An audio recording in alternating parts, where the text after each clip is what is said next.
Hey guys, in this video, I will show you how to verify your work email on LinkedIn. Alright, let's begin. First, open a preferred browser and search for linkedin.com. After that, sign into your account and you will be redirected to the home page. Now, if I go to this LinkedIn forum, you can see that there are some instructions present.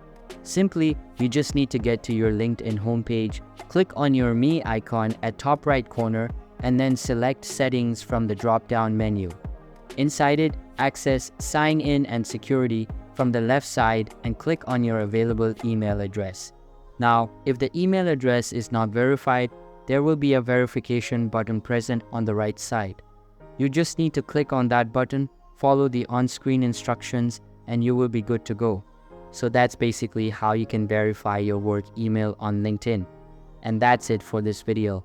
If you find this helpful, consider subscribing and giving this a big thumbs up. Thanks.